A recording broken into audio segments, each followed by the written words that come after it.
चीनी जासूसी जहाज पहुंचा श्रीलंका। बिल्किस बानो के घाव को फिर से किया ताजा।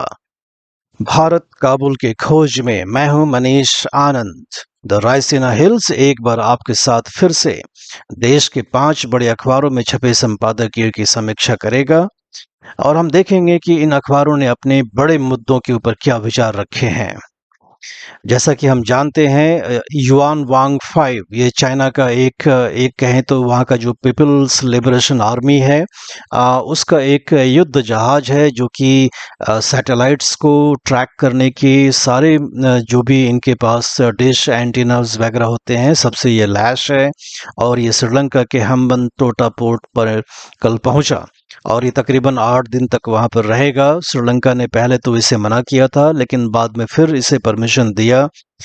भारत के चेतावनी, भारत की चिंता को दरकिनार करते हुए श्रीलंका ने आखिरकार चीनी जासूसी जहाज को अपने यहाँ आने दिया। ये हम जान लें पहले से कि हम्बनटोटा पोर्ट श्रीलंका ने चाइना को 99 सालों के लिए लीज पर दिया हुआ है।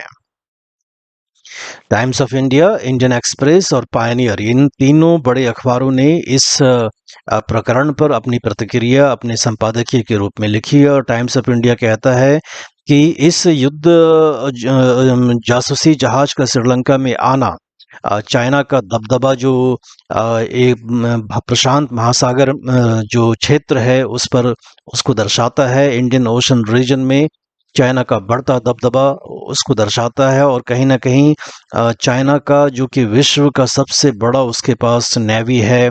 आप जान लें कि 355 उसके पास युद्ध जहाज हैं और पनडुब्बियां हैं। और कहीं ना कहीं जो साउथ चाइना सी में जो उसका दबदबा है वही चीज वो प्रशांत महासागर में भी करना चाहता है, भारतीय महासागर में भी करना चाहता है, इंडियन ओशन में भी करना चाहता है। और जिस तरह से उसने अगर पूर्वी एशिया से लेकर के श्रीलंका, पाकिस्तान और अफ्रीका तक में पोर्ट्स पर कब्जा किया है, उससे कहीं ना कहीं जो सबसे बिजी जो सी ट्रेड रूट है, ईस्ट वेस्ट रूट, उस पर अपनी धाक जमाने की उसकी कवायद है और भारत की भी घेराबंदी है। ऐसा इन अखबारों का मूल सारांश है टाइम्स ऑफ इंडिया का। निश्चित रूप से इन अखबारों ने यह भी माना है कि जो श्रीलंका में जो आर्थिक संकट है, अगर देखें तो जो श्रीलंका का करीबन 52 बिलियन अमेरिकी डॉलर का जो विदेशी कर्ज है, उसका लगभग 10 से अधिक फीसदी का कर्ज अकेला मात्र चाइना से है, चीन से है। और कहीं ना कहीं जब तक वो चीन अपने ऋण का रिस्ट्रक्चरिंग नहीं करेगा, तब तक कोई भी अंतर्राष्ट्रीय वित्तीय संस्था श्रीलंका के साथ किसी भी आर्थिक बेल आउट पैकेज पर काम करने के लिए या डिस्कशन करने को तैयार नहीं होगा। और श्रीलंका की निश्चित रूप से मजबूरी रही होगी कि वो चीन के जो कर्ज का जाल है उसमें फंसा हुआ है और इसकी वजह से वो चीन के दबाव में आया होगा। इंडियन एक्सप्रेस और टाइम्स ऑफ इंडिया दोनों की माने तो दोनों ने ही सुझाव दिया है कि भारत चूंकि वित्तीय रूप से अकेला चीन का मुकाबला नहीं कर सकता है, तो ऐसे में क्वाड कंट्रीज, जो क्वाड कंट्रीज हैं जिसमें कि भारत, जापान, ऑस्ट्रेलिया और अमेरिका है, ये चारों को आपस में मिल करके जो चीन की जो कोशिश है कि भारतीय इंडियन ओशन रीजन में अपना दबदबा बनाए, उसको रोकने का कोशिश करना चाहिए। इन अखबारों ने यह भी माना है कि भारत को इस प्रकरण के बाद श्रीलंका से अपने संबंध में कोई सेटबैक के रूप में से नहीं देखना चाहिए। हालांकि जहां तक क्वाड की दुहाई दे रहे हैं ये अखबार, श्रीलंका ने जब जस्टिफाई करा इस चीनी जासूसी जहाज को हम्बनटोटा पोर्ट पे आने के लिए, तो इसने इस बात की दुहाई दी कि ऑस्ट्रेलिया ने भी अपने एक बंदरगाह को चाइना को लीज पर दे रखा है। ऑस्ट्रेलिया भी एक क्वाड कंट्री है। पायनियर ने सीधे रूप से इसका ठीक हम कहें तो विदेश मंत्रालय पे फोड़ा है और कहा है कि विदेश मंत्रालय के सुस्ती के वजह से कहीं ना कहीं ये जो चीन का जासूसी जहाज है वो भारत के इतने करीब आकर के रुका हुआ है और जासूसी के काम में लगा हुआ है। पायनियर ने यहाँ तक कहा कि जयशंकर का ये कहना कि इस क्षेत्र में भारत अपना सिर्फ आधिपत्य नहीं जमा सकता है, ये स्टेटमेंट बिल्कुल वैसा ही है जैसा नेहरू ने अक्साई चीन के बारे में कहा था कि वहाँ पर एक घास भी नहीं उगता है। अक्साई चीन पर पाकिस्तान के मिलीभगत से चीन ने कब्जा किया हुआ है, भारत का अंग हुआ करता था। पायनियर ने बहुत ही तीखी प्रतिक्रिया करी है इस प्रकरण पर।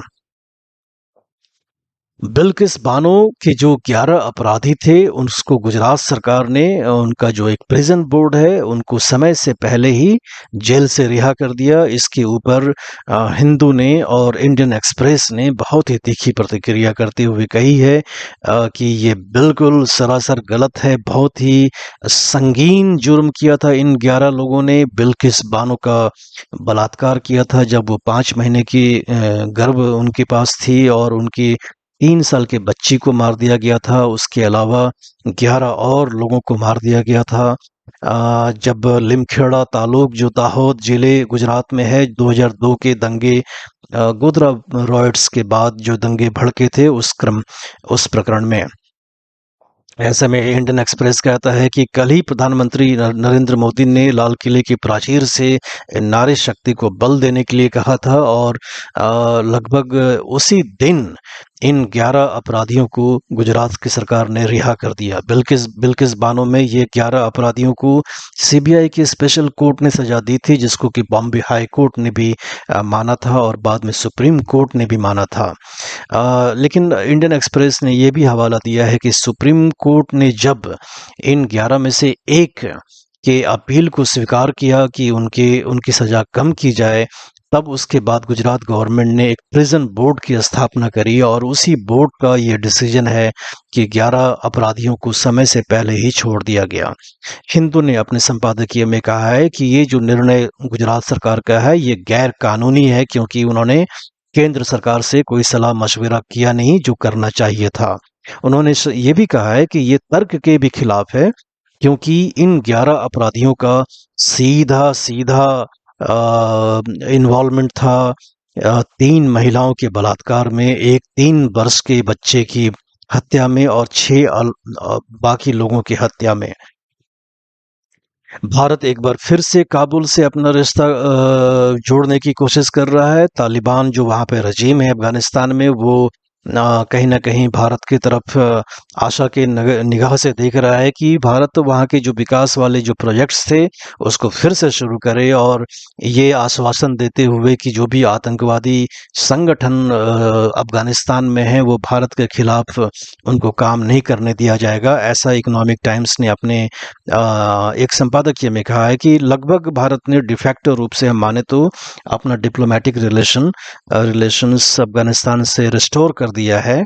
लेकिन ये बहुत ही खतरनाक है ये कदम, और थोड़ा बहुत इससे फ़ायदा भी हो सकता है। खतरनाक इसलिए भी क्योंकि ये तालिबान कोई नया तालिबान नहीं है, ये वही तालिबान है ये जो मध्य युग में जीता है, और इसका किसी भी नॉर्मल आज के मॉडर्न सोसाइटी में इसके किसी भी नियमावली पर इसका कोई विश्वास नहीं है। तो ऐसे में ऐसे संगठन से काम करना भारत के लिए निश्चित रूप से घाटे का सौदा हो सकता है, जो कि हमने पहले भी देखा है। इसलिए भारत को सावधान रहना चाहिए। आज के संपादक की समीक्षा में बस इतना ही। अपना फीडबैक हमें बताएं। चैनल का लिंक अपने दोस्तों के साथ शेयर करें। धन्यवाद।